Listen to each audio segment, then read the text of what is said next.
আল্লাহ ছাড়া সত্য কোনো মাবুদ নেই এবং মুহাম্মদ সাল্লাল্লাহু সাল্লাম আল্লাহর রাসূল, একথা সাক্ষ্য দেওয়ার অর্থ কি?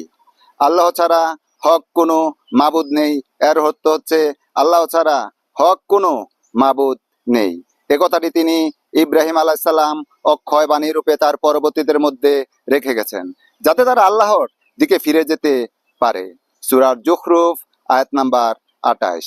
আর মুহাম্মদ সাল্লাল্লাহু আলাইহি সাল্লাম আল্লাহর রাসূল, এর অর্থ হচ্ছে মুহাম্মদ সাল্লাল্লাহু আলাইহি সাল্লাম আল্লাহর বান্দা ও রাসূল।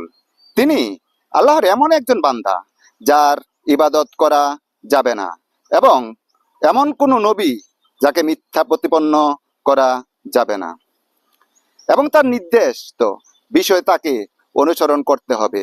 তার থেকে বর্ণিত বিষয়সমূহকে সত্য প্রতিপন্ন করতে হবে এবং তার নিষিদ্ধ বিষয়সমূহ থেকে বিরত থাকতে হবে।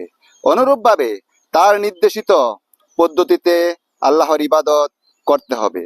সেজন্য তিনি সব ধরনের বিদাতকে নিষিদ্ধ করেছেন। ফলে ইসলামে উত্তম বিদাত বলতে কিছু নেই। নবী করিম সাল্লাল্লাহু আলাইহি সাল্লাম বলেন, তোমরা শরিয়াতে নতুন আবিষ্কার থেকে বেঁচে থাকো, কেননা নব আবিষ্কৃত প্রত্যেকটা বস্তুই হচ্ছে বিদাত এবং প্রত্যেক বিদাতই হচ্ছে পথভ্রষ্টতা। তিনি আরো বলেন, যে ব্যক্তি আমাদের নির্দেশের বাইরে কোনো আমল করলো তার সেই আমল প্রত্যাখ্যাত। মা আয়েশা রাদিয়াল্লাহু আনহা থেকে বর্ণিত, রাসূল সাল্লাল্লাহু আলাইহি সাল্লাম বলেছেন, যে ব্যক্তি আমাদের এই শরীয়তে নতুন কিছু সৃষ্টি করলো যা তার অন্তর্ভুক্ত নয়, তবে তা প্রত্যাখ্যাত এবং বাতিল।